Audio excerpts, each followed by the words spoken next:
안녕하세요. 뻔뻔한 신우의 욕심 때문에 신우는 물론이고 어머님과도 절연하게 된 30대 여자예요. 어떻게 이야기를 시작해야 할지 정말이지 이런 사연을 쓰게 된 게 애석할 뿐이네요. 사랑하는 남편과는 지인의 소개로 만났습니다. 첫 만남부터 듬직하면서도 유쾌한 성격의 남편에게 제가 먼저 매력을 느꼈고 그래서 제가 먼저 다가갔어요. 남편도 제가 싫지 않았는지 저를 밀어내지 않았고 그렇게 저희는 연애를 하게 되었지요. 사귄 지 2년 정도 흘렀을 때 결혼 이야기도 제가 먼저 꺼냈네요. 그런데 제 프로포즈를 받은 남편이 좋다는 대답을 하진 않고 꽤나 난처해하는 게 느껴지더군요. 여자 입장에서 정말 큰 용기를 냈던 건데 남편의 반응이 시큰둥하니까 어찌할 바를 모르겠대요. 괜한 이야기를 한 건가? 이 사람이 나랑 결혼 생각은 없이 즐기려고만 했던 건가? 온갖 부정적인 생각 때문에 참 괴로웠어요. 그렇게 남편에게 프로포즈를 한 지 정확히 3일째 되던 날이었습니다. 남편이 저에게 기니 할 이야기가 있다며 만나자 했는데 이제 와서 말이지만 전 솔직히 그때 남편이 헤어지자고 할 줄 알았어요. 그런데 막상 남편이 꺼내놓은 이야기는 제 예상과는 많이 달랐지요. 그건 바로 남편의 가정환경에 대한 이야기였거든요. 남편이 고등학교에 들어갈 무렵 공장에 다니시던 아버님께서 불의의 사고로 세상을 떠나셨답니다. 뉴스에 떠들썩하게 나오기도 했지만 결국 제대로 된 보상은 받질 못해서 이후로 가정 형편이 급격히 기울었지요. 이후로 어머님이 아파트를 팔아 식당을 차리셨는데 그마저도 결국 잘 안 풀렸고 결국 고등학교를 마친 남편은 대학을 가는 대신 고졸특채로 지금 직장에 들어가면서 독립을 했답니다. 직장 생활을 하면서 군복무도 마치고 회사의 지원으로 대학도 다녀왔다고요. 그러면서 남편이 말하길 스스로에게는 한 점 부끄러움 없이 살아왔지만 제가 어떻게 받아들일지는 확신이 없었대요. 연애하는 내내 저에게 언제 어떻게 털어놓을지 고민하느라 하루도 마음 편한 적이 없었다며. 그런 남편을 보고 있으니 그간의 야속한 마음은 온데간데 없이 사라지고 안쓰럽다는 생각이 들더군요. 실제로 사귀는 동안 제가 본 남편은 믿음직스럽고 제가 평생을 함께하고 싶을 만큼 좋은 사람이었으니까요. 걱정스런 표정을 한 남편에게 전 솔직한 마음을 털어놓았습니다. 당신의 됨됨이는 곁에서 지켜본 만큼 믿음이 간다. 하지만 한편으론 결혼은 현실인 만큼 제가 묻는 거에 솔직히 대답해주면 좋겠다고요. 그리고는 남편에게 그래서 지금은 돈은 얼마나 모았고 연봉은 얼마인지 관리는 어떻게 하는지 등을 물었습니다. 속물처럼 보일까 걱정했지만 남편은 오히려 물어봐줘서 고맙다며 현재 모아놓은 돈은 7천 남짓 있고 연봉은 세전 6천이라 대답해주대요. 독립한 이후로 매달 어머님께 생활비를 드리고 있는데 그 액수는 10만 원에서 시작해서 지금은 달에 40에서 50은 드리고 있다면서요. 그러면서 결혼하면 경제권은 저에게 맡기고 싶답니다. 저 같은 경우에는 남편에 비하면 비교적 경제적으로 여유 있는 집안에서 자랐고 부모님 덕도 많이 봤습니다. 대학생 시절에는 여행도 많이 다녔고 졸업 후에는 취업을 미루고 커피를 배우겠다며 유학도 다녀왔어요. 제 능력이 뛰어나서가 아니라 저희 부모님의 도움과 지원이 없었다면 불가능했을 일이었지요. 제가 현재 운영하고 있던 카페 역시 처음 시작할 때 부모님의 도움이 컸고요. 그렇기에 제가 남편이 모아둔 돈을 가지고 액수가 정내만내 소리를 한다는 건 가당치도 않다고 생각했네요. 그리고 실제로 7천만 원이란 금액이 적은 액수도 아니었고요. 결국 우여곡절 끝에 남편과 저는 부부의 연을 맺기로 했습니다. 신혼집은 친정부모님의 도움을 받았어요. 남편의 집안 사정을 알게 되신 친정부모님이 어차피 언젠가 저에게 물려줄 재산이었다며 가지고 계시던 아파트 중 한 채를 제 명의로 바꿔주셨거든요. 서울 중심부는 아니었어도 대출 1억을 낀 5억짜리 소형 아파트였습니다. 남편이 모은 돈으로 혼수와 자동차를 샀고요. 액수만 본다면 제가 훨씬 많이 해가는 결혼이었어요. 그렇다고 아깝고 손해보는 것 같고 그런 생각은 안 했네요. 그런데 식을 올리기 며칠 전 무턱대고 카페로 찾아온 신우가 생각지도 못한 소리를 하대요. 그건 바로 예단에 관한 것이었습니다.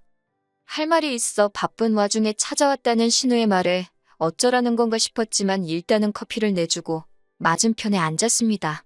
신우가 하는 소리가 기다리다 답답해서 자기가 왔다며 어째서 예물에 대한 이야기가 전혀 없냐고요.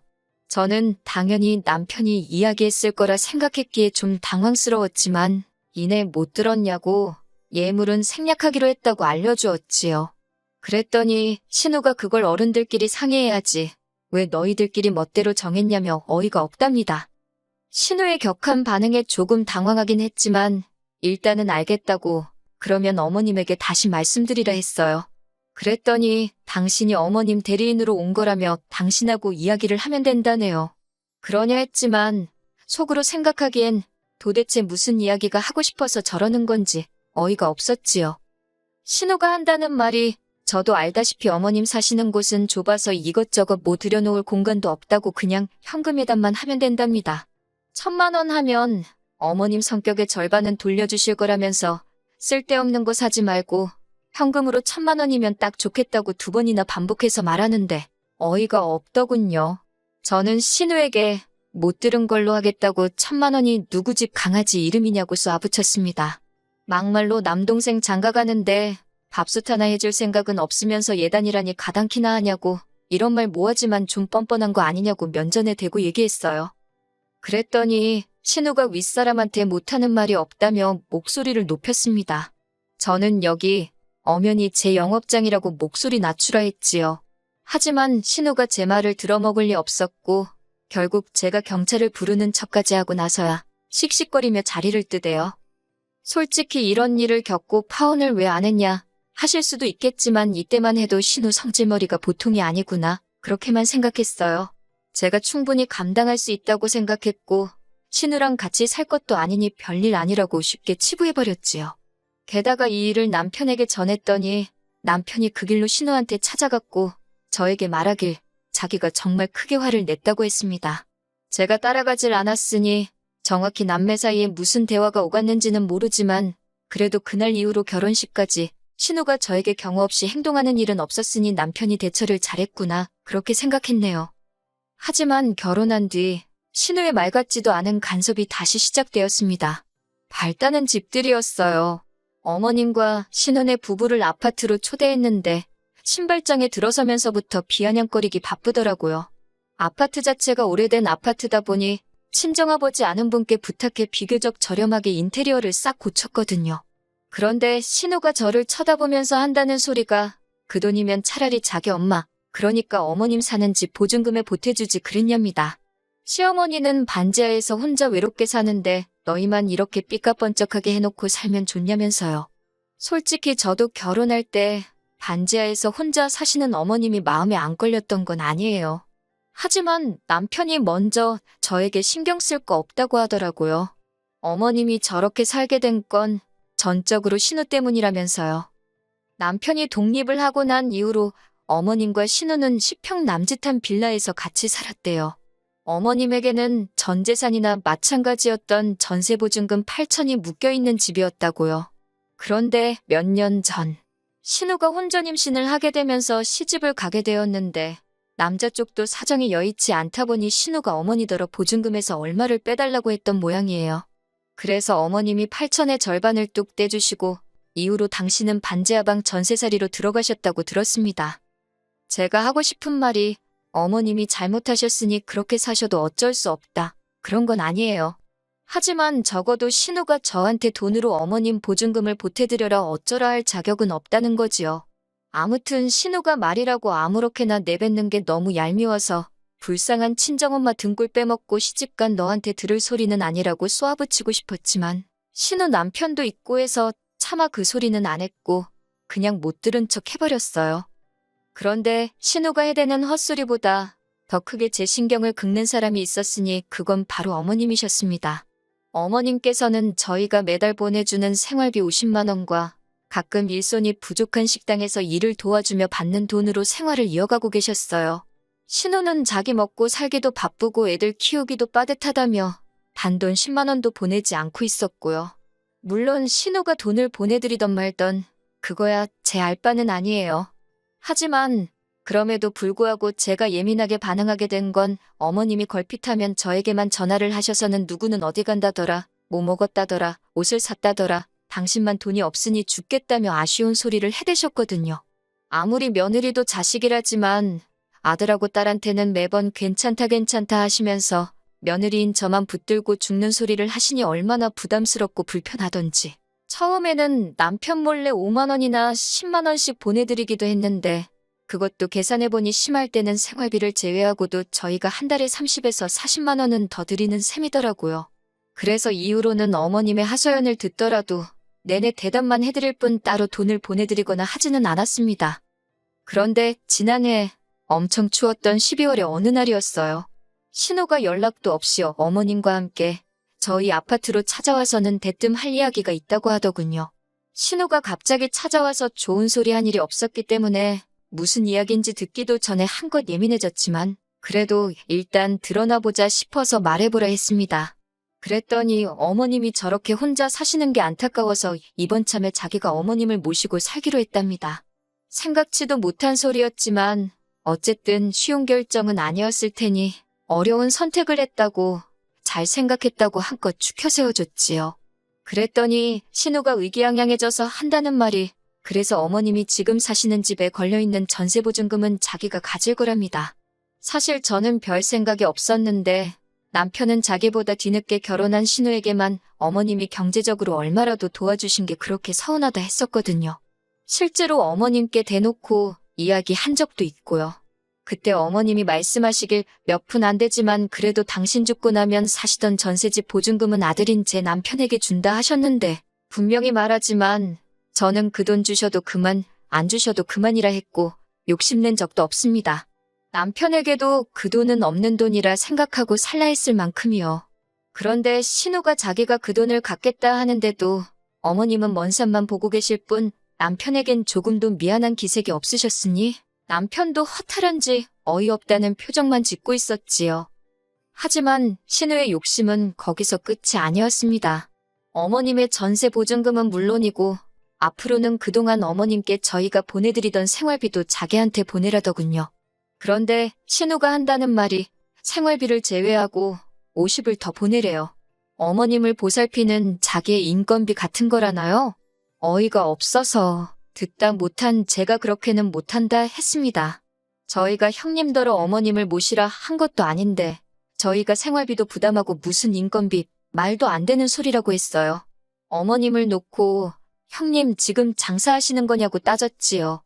그랬더니 신우가 파르르 떨었고 어머님께서도 저한테 내가 네 돈 달라고 했냐고 내 아들이 번 돈 달라고 했다며 네가 뭔데 주네 못 주네 그러냐입니다. 삿대질을 하시며 야, 너 하는데 그때 느낀 그 감정은 모멸스럽고 수치스럽고 내가 이런 소리까지 들으며 이 집 구성 며느리를 해야 하나 별의별 생각이 다 들대요. 그런데 그때 남편이 도저히 못 봐주겠다면서 두 사람에게 큰 소리를 냈습니다. 그나마 해잘들고 사람 살만하던 빌라에서 어머님 반지하로 밀어넣은 게 누구냐고, 누나 아니냐고요. 그래놓고 이제 와서 어머님 모시고 산다는 이유로 남은 재산도 다 가져가고 나더러 돈까지 내놓으라는 거냐면서 누나 눈에는 내가 호구등신으로 보이냐고 소리를 치대요. 남편의 분노는 거기서 끝나지 않았습니다. 남편은 어머님께도 그렇게 신우한테 돈 다 뺏기고 그러다 나중에 오갈 곳 없으면 그땐 어쩌려고 그러냐며 악을 쓰더니 자기는 이제 생활비고 뭐고 못 보낸다며 어머님더러 어디 나가서 일을 하든 어쩌든 벌었으라고 하대요. 누나네 집 들어가서 사는 순간 생활비는 끝이라고 아주 칼같이 선을 긋더라니까요. 그러자 신우가 남편더러 속도 없는 놈이라며 네 마누라가 무섭냐고 네가 번 돈인데 왜 마누라 눈치를 보냐면서 그런데 전 정말 눈치 주지 않았어요. 물론 남편이 중간에서 알아서 잘해주니까 눈치를 줄 필요가 없기도 했지요. 아무튼 신우가 계속해서 남편을 설득하려 들자 남편이 저를 가리키면서 이 사람이나 되니까 시어머니한테 한 달에 50씩 주고 그래도 나랑 살아주는 거라며 뒤이어 신우더러 잘 살고 있는 내 인생까지 반지하로 밀어넣을 생각하지 말고 효녀 노릇하고 싶으면 어머님 모시고 가서 조용히 살라고 하더라고요. 전에 없이 냉정한 남편의 태도에 신우도 어머님도 말문이 막힌 듯 했습니다. 두 사람은 현관으로 향하면서도 저를 무섭게 노려봤는데 그마저도 남편이 쳐다보지 말라며 고함을 친 탓에 허둥지둥 도망치듯 현관을 나갔네요. 그리고 며칠 전 어머님께서 저에게 연락을 해오셨습니다. 신우를 따라 이사를 왔는데 당신 방 한 칸도 없답니다. 신우 애들 둘이 한 방을 쓰고 신우네가 한 방 그리고 어머님이 거실을 쓰게 되었다고요. 거기다 신우가 애 키우기 힘들다며 졸지에 집안 살림을 죄다 어머님께 맡겼던 모양이에요. 어머님이 이제 겨우 3주 되었는데 죽을 맛이라며 자기 좀 데리고 가달랍니다. 그런데 어쩌겠어요. 제가 모시고 살 것도 아닌데 무책임하게 그 집에서 어머님을 데리고 나올 순 없었지요. 남편에게 어쩌면 좋겠냐 말하니 자긴 솔직히 이제 그 전세 보증금도 욕심 하나 안 난다고 그냥 어머님이랑 신우랑 죽이 되든 밥이 되든 알아서 살았으면 좋겠다고 더는 자기한테 그쪽 이야기 전하지 말라대요. 냉정하게 돌아선 남편을 보고 있으니 여러 가지 생각이 들었지만 제 결론은 나서지 않기로 했어요. 부모 자식 간의 일인 만큼 시간이 약이 되어줄 수도 있고 설령 그렇지 않더라도 제가 나설 자리는 아닌 것 같거든요. 저는 그저 한평생 남편과 단둘이 행복하게 살고 싶을 뿐이니까요.